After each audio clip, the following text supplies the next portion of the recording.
Hello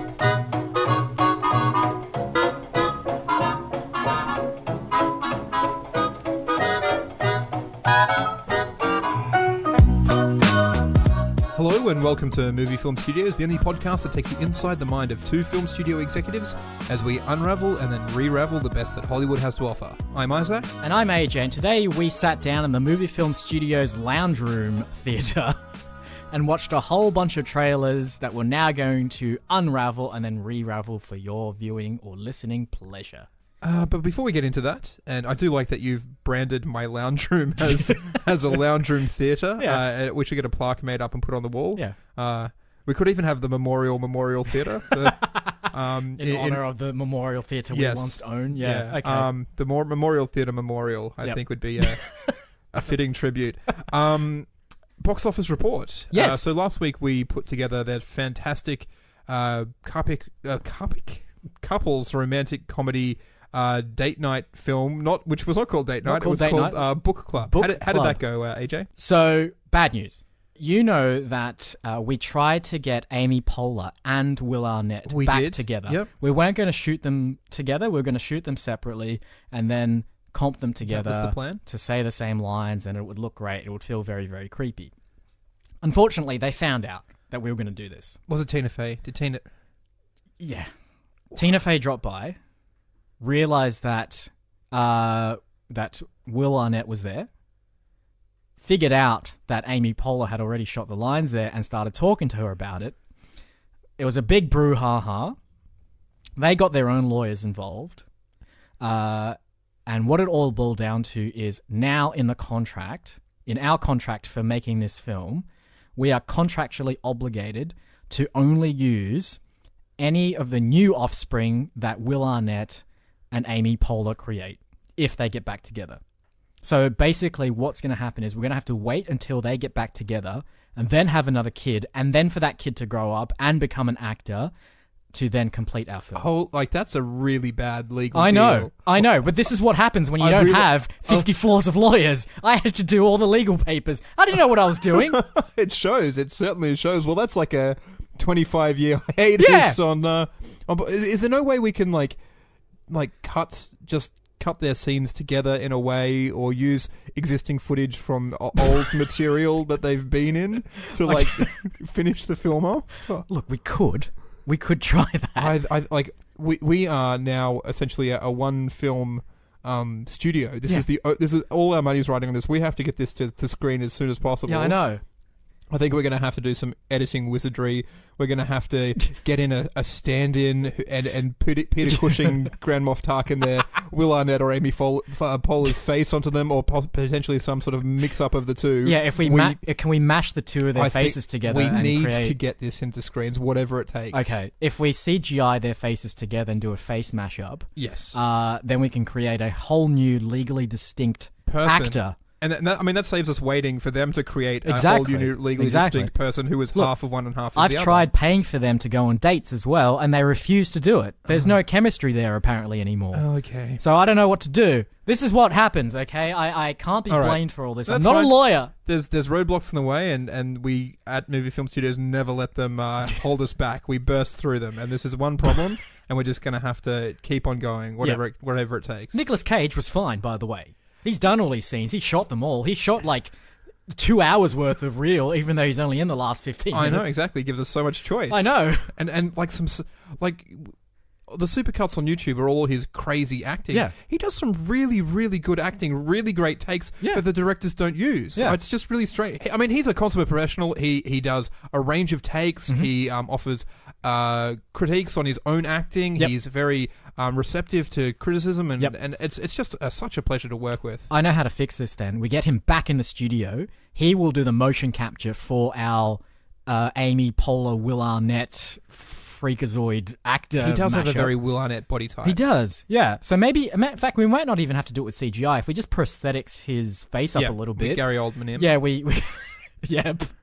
we can make a mashup of Will and Amy, finish the film, salvage it, get it out into cinemas, get it on Mafuzawudada, and we'll get some coin flowing back into the studio. All right. So you heard it here. The You know, I know you've been reading the press journals and the blogs that there's been trouble on set, but I'm here to tell you we're working through it, and you'll be seeing book clubs very, very shortly. Soon. Before the other one comes out. Yeah, before Game Night even comes out at the movies.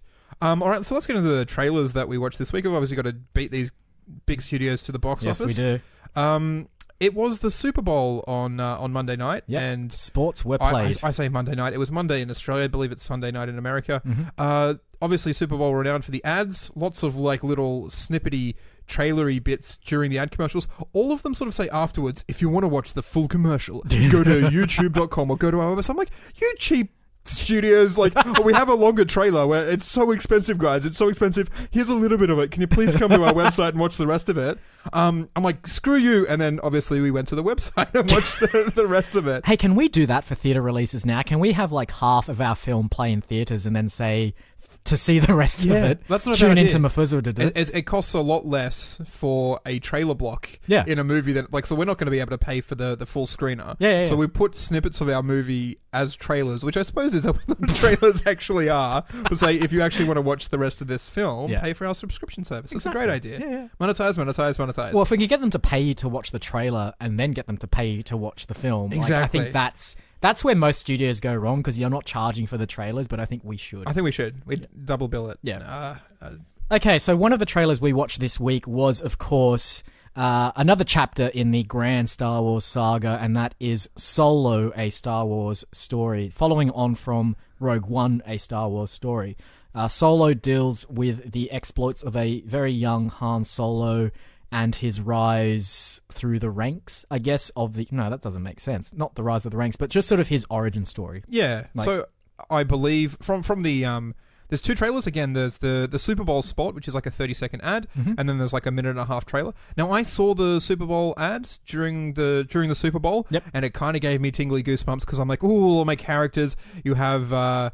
Lando Calrissian with his sort of cool beard. You kind of have snippets of Chewbacca and I was going to say Woody Harrelson. It is Woody Harrelson. It is Woody Harrelson. Yeah, and I don't know Daenerys the Targaryen, name of his... and they're all in there. I'm like, oh, like nice little shots. This is really good. And then you said you watched the trailer because you followed the link to YouTube. I did, and watched it. And the trailer's pretty crappy, to be honest. It's really bad dialogue. So the biggest thing is that you've got Alden Ehrenreich, who has been cast to somehow try and embody a young Harrison Ford. Yeah. And he kind of looks a little bit... Like, there's some shots, some pauses, like, and screenshots of him where he looks much more like a young Brad Pitt, or even, like, Benicio del Toro's got a little bit of that sort of, like, look to him as well. But what makes Harrison Ford great is his easy confidence and his swagger, and his, like, sort of slow... it's just, like, there's an ineffable quality about him that Alden just doesn't have, and it's just missing, and it's not there. I don't know. I don't know what to think about the film. Which could be the point of this, right? To show him in his younger days when he wasn't as assured or as bold or as charming. But to me, it just doesn't feel right. I think it's one of those roles where Harrison Ford left such an indelible mark on the whole thing that anyone else coming in to do it is just going to feel really, really weird. Yeah. But still, I mean... Like, let's say, imagine like trying to recast Marlon Brando. Well, I suppose they did that in The Godfather anyway, because but Robert De Niro, played a young Marlon Brando. That's right. Maybe even won an Academy Award for it. Possibly. It was nominated. So let's pick a different example, AJ. This one's not a good one. Bail out. Okay. It's like if they were doing a young Dumb and Dumber, and they can't. Oh no, they already cast a young Jim Carrey in Dumb and Dumber. Oh no, bail out, RG. This is a bad example. It's like if they cast a young Robin Williams in Jumanji, and hang on a sec, they didn't actually cast. No, they cast an older Alan Parrish as Robin Williams. It was weird. I mean, it is very difficult to do, and they've. Who knows? I mean, we can't really assess from the trailer. I was quite impressed by the Super Bowl spot, less impressed by the film. When you've got the pedigree of... I mean, it's really trying to stand up to Rogue One. I think Rogue One was the last sort of really good Star Wars film. I enjoyed it. It just, to me, this Han film feels very tonally not like Star Wars. It doesn't feel right. But I felt as though the most recent... What's the one called? That wasn't The Force Awakens. The Last Jedi. Last Jedi. See, I've already banished the name of the film from my head. I didn't feel Star Warsy at all. Like it just felt weird. It felt really weird. But it's a new generation of filmmakers trying to put their own stamp and their own mark on something that they've grown up loving. But I don't think it's right for them. So look, who really You knows say it? a new generation of filmmakers, and I love that you make it a plural as well, because the Solo film has been directed by probably 10 directors. Lord Miller and Ron Howard. Yes. So that's 3 dudes. Yeah, because Lord and Miller are 2 separate dudes. Right? It's not Lord Miller, as I did actually initially think. I'm like, oh, it's a royalty making films. That's not a profession they normally get themselves into. Yeah. This film has had a bit of a troubled history. Kathleen Kennedy fired Lord Miller from the production while they were halfway through filming it. I think it was pretty much because they were doing too much improv, is what I heard. They come from a comedy background, having done 21 Jump Street and the Lego Movie, and having Donald Glover in a position where he's a fantastic improvised comedian. Yeah. They just sort of let him run a little bit loose, and Star Wars, Kathleen Kennedy and the Disney powerhouse that is, you must make films to our cookie cutter mold, or you shall not make films at all. Pretty much stepped in and said, no. This is too important for you to be mucking around. Why would you want to listen to people just making up stuff on the spot? That's a horrible concept. Yeah, I know. But then, I mean, having said that, they are making a lot of money out of it. But every Marvel film has felt exactly the same for a very, very long time. Yeah. It's such a uncreative way of making films. It's cookie cutter. They're the kind of films that get solid 7 out of 10 at the box office. And also mince money. And billions worldwide. So maybe it is the right way to go. But anyway, stay tuned for that at some point this year. I don't even know when it's coming out. I think I want to say April.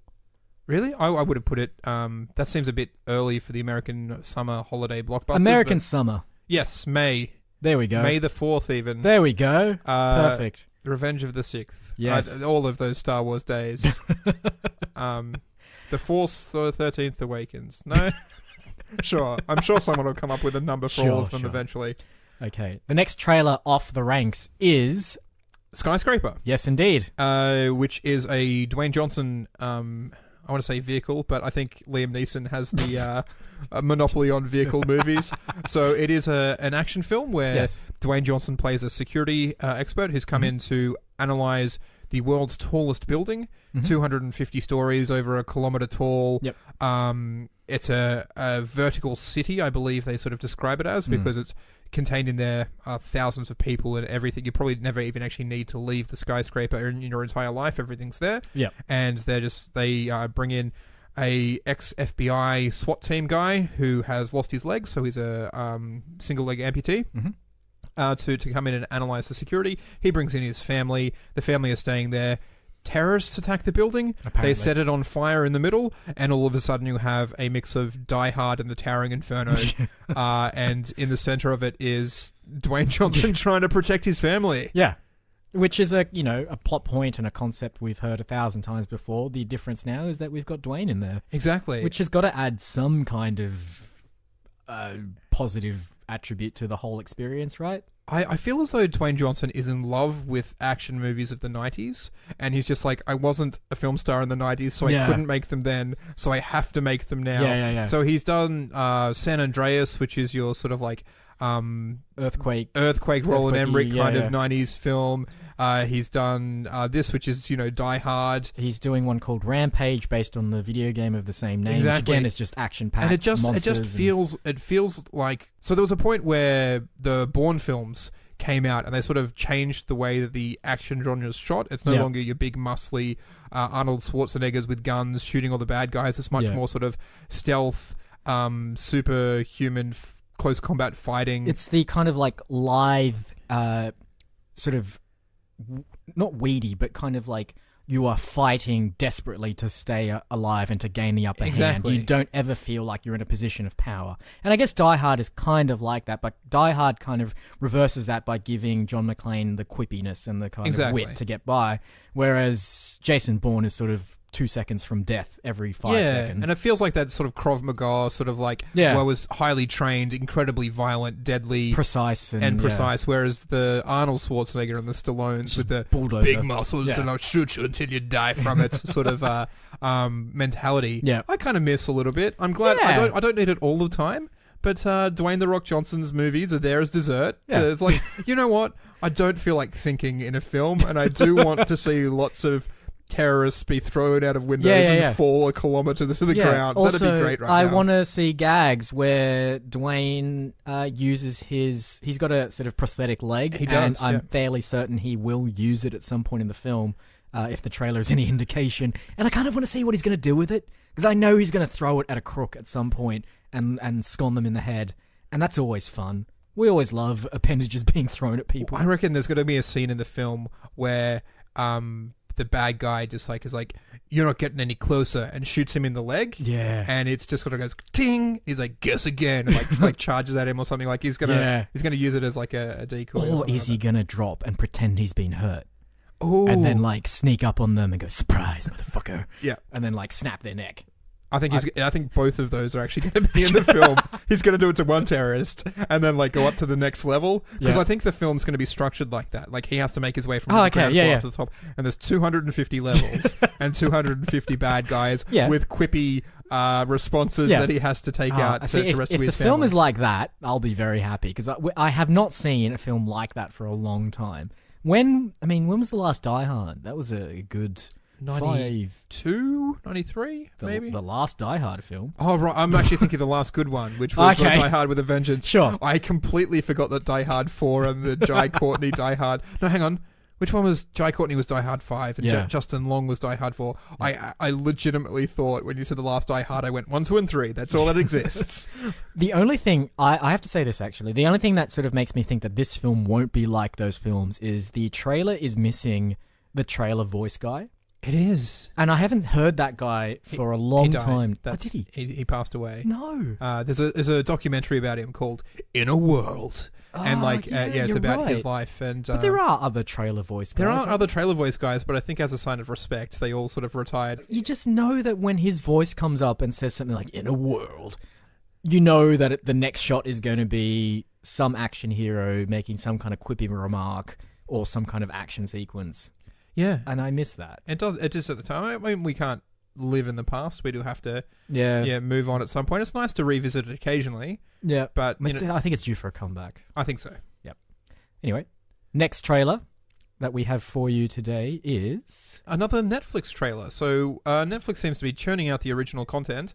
This one's called When We First Met. Yes. It is a romantic comedy starring... one of the guys from Workaholics, who you described as a budget Mark Wahlberg. Budget Mark Wahlberg. And then a girl who you've seen in films, very attractive, very blue eyes. I think she was in Baywatch. Yep. And a bunch of... she was actually in San Andreas, both with Dwayne The Rock Johnson. So this one is somewhat of a mashup between Big and Groundhog Day and In Time. So the basic premise is 2014, two people meet at a college party. They immediately hit it off. The guy falls in love with the girl, but doesn't act fast enough. He gets friend-zoned. He gets friend-zoned, and then 3 years later, he's invited to her wedding, and he admits that he's in love with her. There was a moment in their past where they went into the photo booth, very sort of like Zoltan from Big, which has that sort of brass, mystical 1930s sideshow traveling aesthetic to it. He then revisits that photo booth, disheartened that the love of his life is marrying someone else, puts a quarter in it, and it time travels him back to 2014. Yep. And then he subsequently lives that day over and over again, trying to perfect it to win over the girl. Yes. In the I think the premise of the trailer suggests that, unlike Groundhog Day, when he goes to sleep after traveling back, so he wakes up 3 years later, back in the present. He gets one night to get it right, and then wakes up 3 years later and doesn't know what's happened in the meantime, and has to experience the consequences of his actions. Yeah. In the same way that movie film studios normally does, this film feels like a mashup of like 3 or 4 really, really good films. Into a film that's just not going to be as good as any of them, really. Entirely average is what this film's premise is. Exactly. I mean, I was watching the start of the trailer, and I'm just like, this is, romantic comedy. And then I got to the point where he went back to the photo booth. I'm like, please be a time traveling machine, please be a machine, please. And he puts the quarter in and goes back in time. I'm like, yes!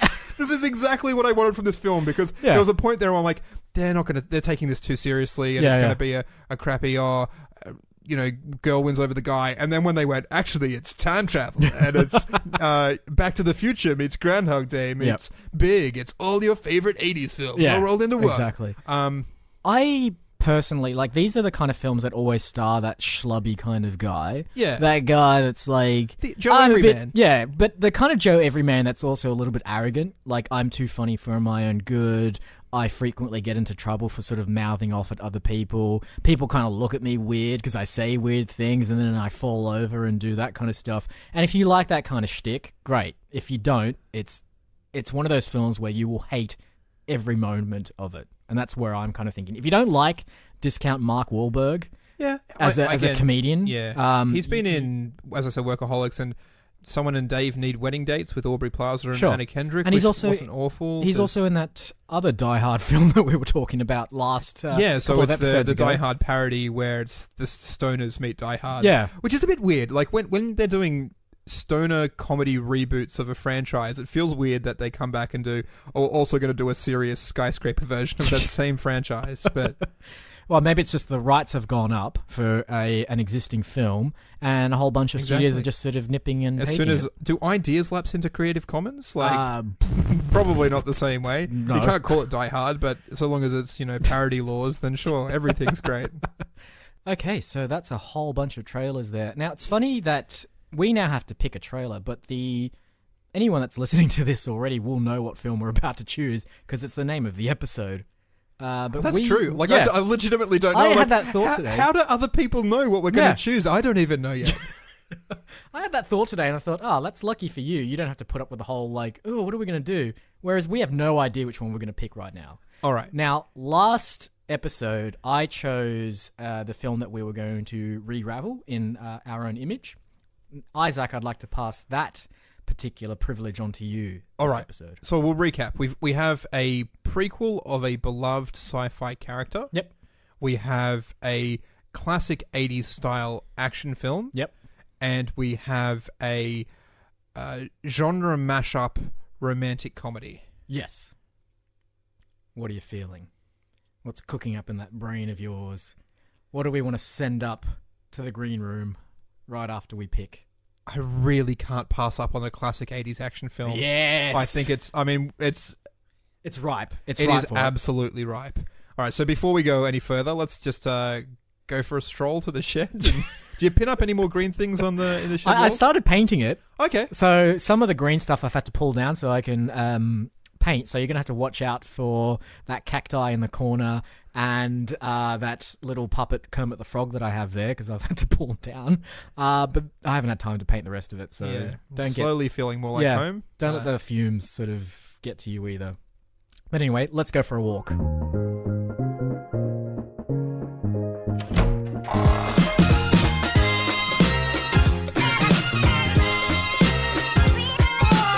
And we're in the green room. What do you think? I miss our old green room. I'm not going to lie. That's stroll. Just not the same. It's like a 10-meter walk, but it's like 10 meters I wish I had back in my life. Yeah, that's right. You know how the Sting got us there in about a second. This takes about 5 seconds, and that's just 4 seconds too long for my life. 4 seconds we can't talk about making our own. That's right. Classic 80s action film. Okay. All right. Classic 80s action film. Do you want to take a moment to sort of talk about the tropes? Yeah, or the great films from the 80s. Yeah. So, I mean, you really had the 4 big ones, right? You had Arnold Schwarzenegger. Yep. Sylvester Stallone. Yep. Jean-Claude Van Damme. Yep. And I said a fourth one, and I'm not sure. Bruce Willis. Bruce Willis. We could also have Steven Seagal. He's sort of borderline. Steven Seagal's, I want to chuck him in there actually more so than Bruce Willis. I mean, they're all sort of in the mix there somewhere. Yeah. And they're all still working today. Yeah, which is the interesting thing.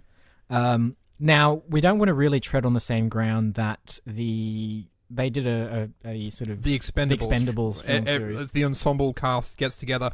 No, this has to definitely a standalone one action hero against a bunch of terrorists or a bunch of bad guys. In one location. I mean, so long as it's like... I'll give you one city. The one location. Again, I really like that. Skyscraper is in a single tower. Die Hard's in a single tower. Yep. We pick some sort of environment that offers a variety of different sort of like... escapes and terrains and things like that. So like it could be a school. I like a school. School's You've got interesting. gymnasiums, you've got pools, you've got classrooms, you've got lecture theatres. Maybe an abandoned school. So a school plays a little bit politically. Sorry, I'm going at night. At night Oh, time. at night. Okay, so great. there's or it's in the school holidays or something along those lines. Yeah. Where it's abandoned. We set it over the course of a single evening. Yep. And people have taken over this school for some reason. For sure. And then you have the action hero who is just when I thought I was out, you've dragged me back in, and now I have to. So I reckon the reason why this school has been taken over is because there's an elaborate plot to tunnel under the school into the adjacent bank and rob it. Absolutely.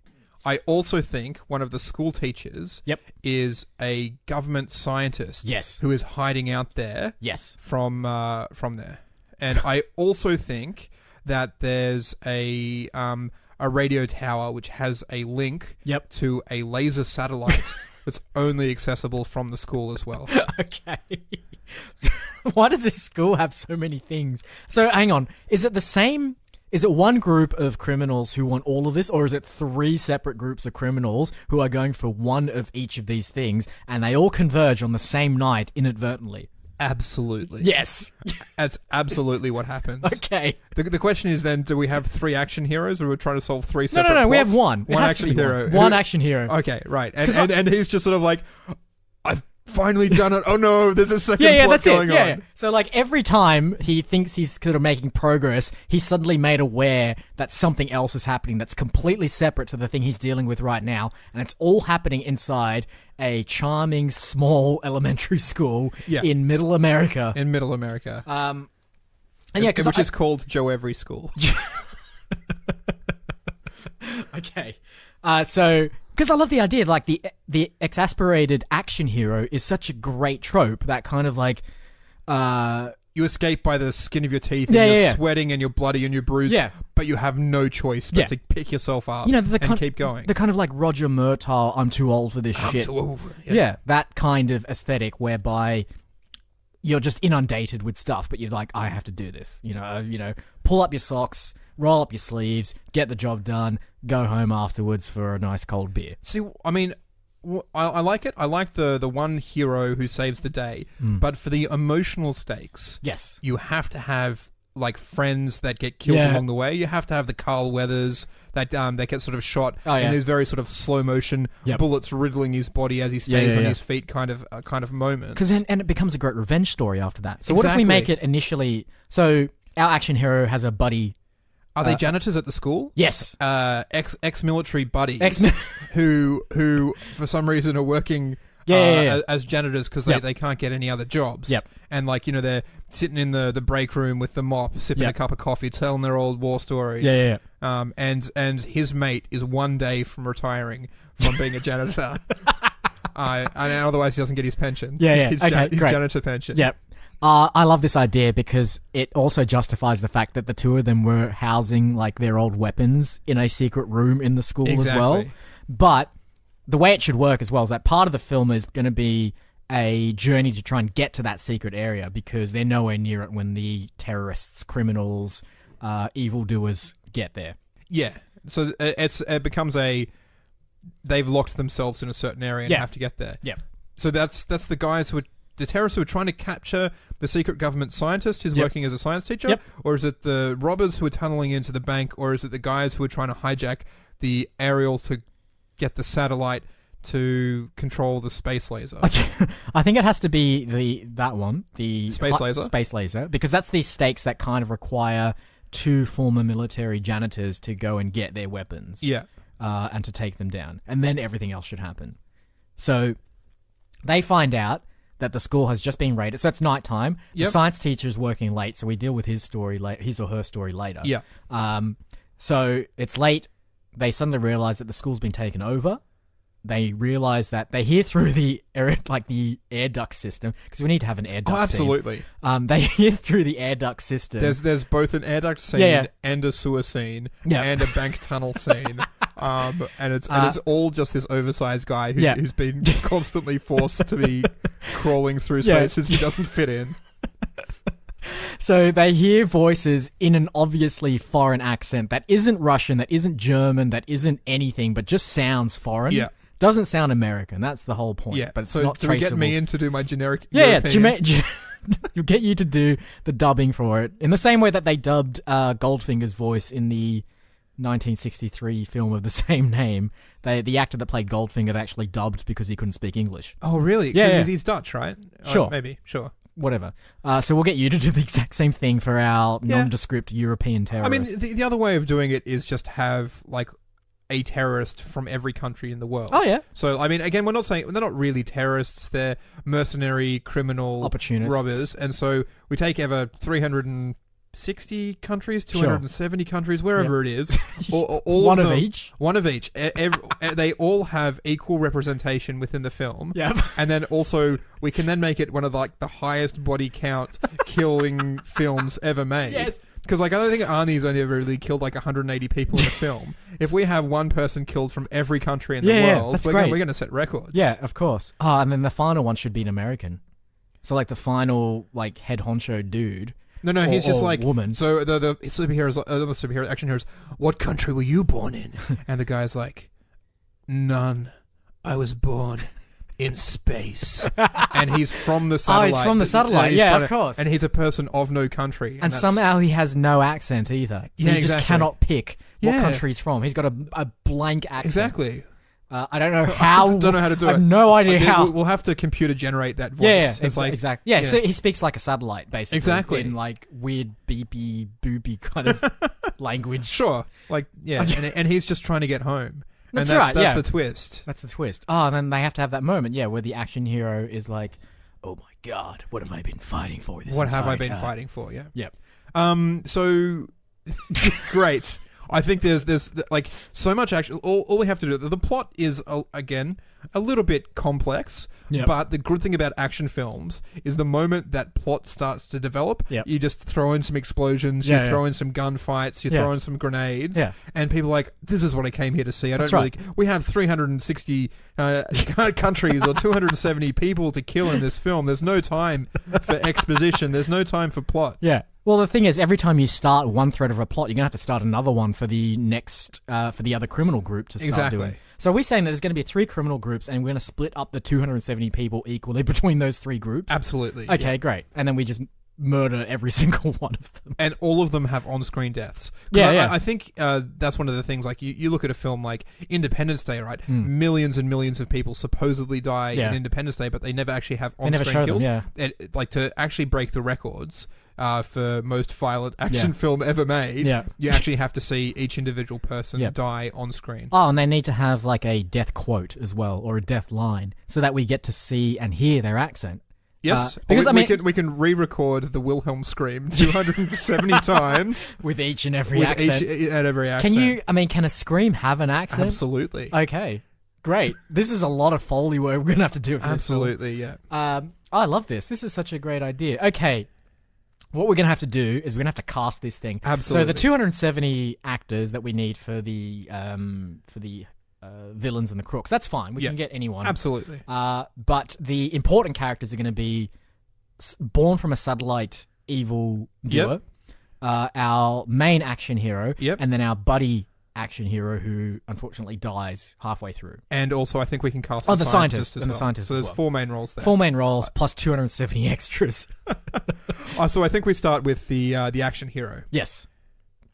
Now, this is a good question. So I don't necessarily want to get an existing action hero actor.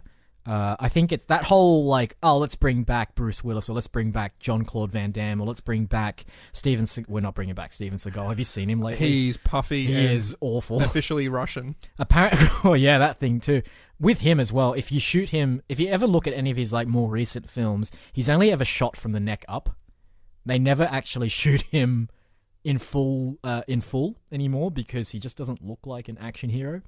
But what I think we should do is we cast someone fresh, someone that we can mold in the movie film studio's image as an 80s action hero. Oh, right. I thought we were going to potentially go to the world of professional sports and draw from those guys. We've done that a lot. I'll tell you what sprung to mind, and it may not work, and it may work. Who knows? There's, I'm thinking about professional sports. World chess champion Magnus Carlsen is like also like somewhat of that sort of like good-looking sort of male model. He's a little bit buff. Yep. I reckon we can bring him in. Can we? To be a Hollywood actor. I reckon that's the next step in his career. Can we somehow? So you know how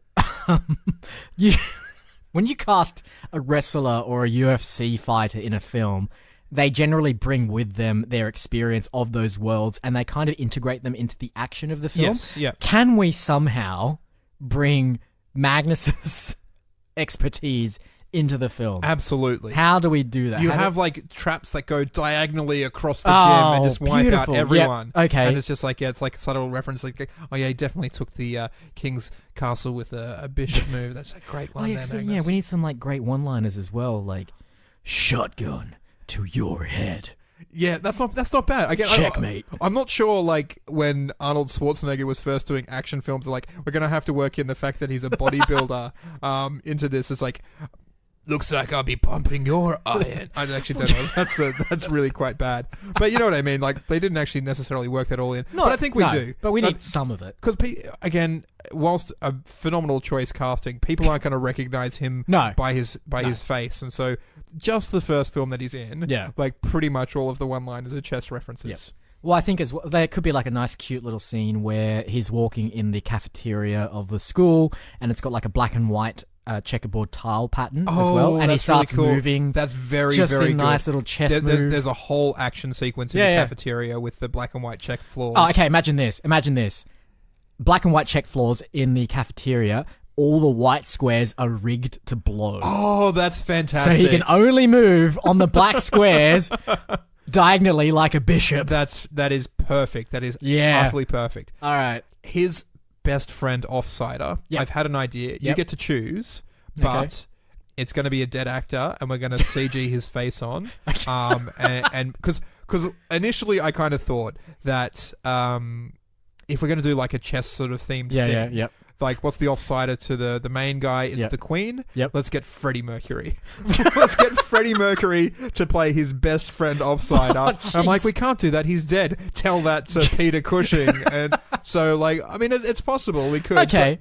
So rather than Freddie Mercury starring in the biopic of his own name with his own face, we're going to cast him in a 1980s throwback action film. I love it. Let's do it.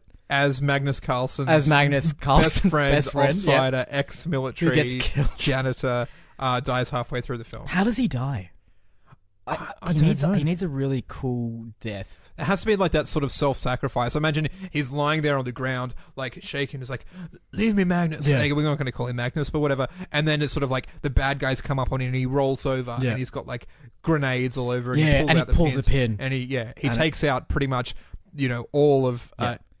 Southeast Asia, like all Singapore and Indonesia and the Philippines and that's a lot of Wilhelm screams. Yeah, exactly. They all sort of go up all at once. So I love it, and he needs like a one line at the end, just before it's about to blow. He's like, "Don't stop me now." And then he just blows up. Yeah. It would have been a much better Another One Bites the Dust. But he can do both of them, whatever. This entire film is going to be made in Foley anyway, so we'll just re-record it. So it's just Freddie Mercury as the offsider, and his only dialogue references all of Queen's lyrics, and then Magnus Carlsen, who can only speak in chess cliches. All right, so the next one, I don't want to save the No Country for Space Terrorists for last. So we've got the scientist. We have the scientist. Or the science teacher, rather, who's working late. Oh, no, so it's the... He's secretly a government. And he's in witness protection. Yep. And maybe that's kind of why you kind of have ex-military guys as janitors. Sure. Like, because they're secretly there to protect him. Yeah, they're protecting him. And so... That's slightly less ludicrous than our initial proposal. And so he's in witness protection, trying to protect the. So who do we cast there? So I'm going to say I want to make him an older gentleman, and I immediately thought of Anthony Hopkins. That's pretty good. I don't know why, but I just feel like he should be in there. Anthony Hopkins is actually quite old. I'm not sure if you've seen him recently. He doesn't really look like the Anthony Hopkins. No. That we remember. Well, I mean, we could CGI his younger self onto his body if we wanted to. I think the audience will get a little bit suspicious if there's too many CG face characters in there. So, I don't have any problem with Anthony. I think he needs to be old. I think that's why he's in witness protection. He's had a long, hard life of working for the government as a secret scientist, and he wanted to retire as a science teacher. The government's like, well, you just know too much. You have too many secrets. You know too much of what we were doing in the 80s back in Vietnam. Yeah. We can't just let you do your own thing. Exactly. So we've got our two best agents who are going to be working undercover, Magnus and Freddy, who will be responsible for your protection. Exactly. But he's just a bumbling old dude. He just wants to That's what he seems like. live out the rest of his life. Oh, really? Yeah. Oh, hang on. Is there a twist? There here? is a twist. Oh. He invented the laser satellite. Hid the blueprints for the laser satellite in the bank. And so it's all connected. Was responsible for genetically engineering the world's first perfect human. Oh my god. Who could only be gestated in space. Yes. It all ties together. Ties in. And yet, because our heroes don't know it. Exactly. They have no idea. They think that there's 3 separate criminal gangs doing 3 separate jobs, but right at the end we figure out that they're all linked together. Exactly. It all makes sense. Yes, this is it. Okay, we're now down to the big one. The big one. Who is our Who is our genetically engineered human specimen going to be?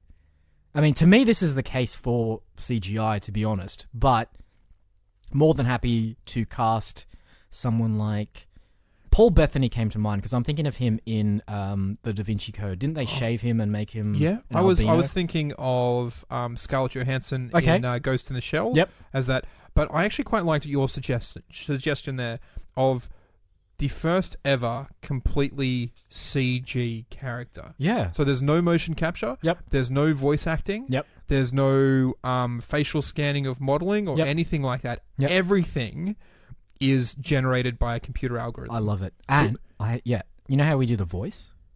We get samples from all the 270 extras that we're casting. We can't do it. No. It's not re-record. We feed them into a machine. Feed them into the algorithm. The machine figures out the algorithm and then spits out a new accent. So all we need to do is write an algorithm that is indistinguishable from a person. Yes. So it can pass the Turing test of like if you're chatting to it, you can't actually decide whether that is or is not a human. Are we legitimately creating AI here?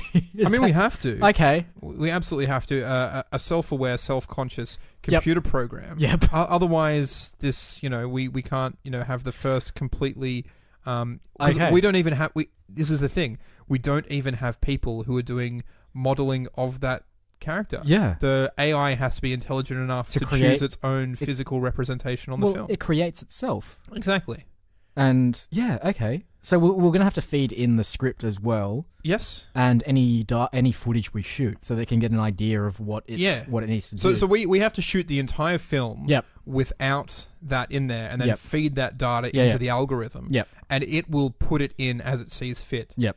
And possibly even edit the film, change the film and tweak some of the things to sort of suit its vision of itself. This is possibly the most ambitious and grandiose film we've ever made. Who knows whether or not it'll get finished. Because it's contingent on the AI finishing it for us. That's true. How hard is AI to it can't program? Be that hard. They have bots in all of those sort of like chat rooms that I'm convinced are people. So like I imagine it's just like some 13-year-old kid at home in a shed writing like a C++ basic script. Yeah, it's Unix. It's a Unix system, and I exactly. know this. So we should be fine. All these kids, the kid that invented Facebook and MySpace and that, they were all in sheds. Exactly. Or in basements somewhere. You got to start somewhere. That's where we're going to start. All right. I will go out and buy our Programming AI for Dummies book and get cracking on that right away. Okay, the very last thing we need to do before we wrap up for this episode is give this film a name. All right, okay. So the names of the films from like the 80s are like Hard Target and Predator Die Hard. Yep. Hard to Kill. Rambo. Time Cop. Under Siege. Yep. Like there's that it can all sort of be said in the movie voice, which is kind of weird. I think what we need to do, because it's in a school, we do need to reference that. So in the same way that Arnie's film Kindergarten Cop, but not as... Yeah, Kindergarten Cop. Is it that like it's said in that voice? It's not said in Kindergarten Cop. Yeah, we can't have the levity in our film. That doesn't make sense. But I think it needs to reference the school in some way. Does it need to reference the chess element of it? Possibly. So chess and school. I like the idea. I was going to say checkmate, classmate, like... Well, chess club. Chess club. That actually sounds more like last week's date night. Like it sounds like a couple club. Romantic comedy. Yeah, we made book club, and book now club the weird sequel. Chess club. But I also like the idea of like the name having the word recess in it as well. All right. Okay. I reckon on the count of 3, we both say sort of one kind of like cool actiony word. I'll say the cool actiony word, and you say the class schoolish word, and we'll see how they merge together. All right? Okay. You ready? Yep, sure. All right. 1, 2, 3. Chalk. Steel chalk. Perfect. Yes. It's called Steel Chalk. And it's the schoolyard action film that's so reminiscent of the 80s that it hurts. Yeah. In a world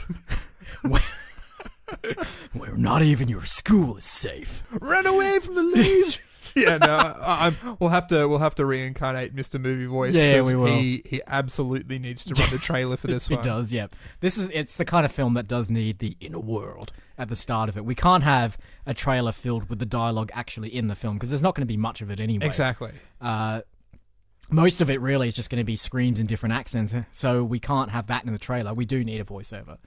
We'll get on that. We don't have the technology for that anymore, but we'll find a way. Does the Inner World guy have an accent?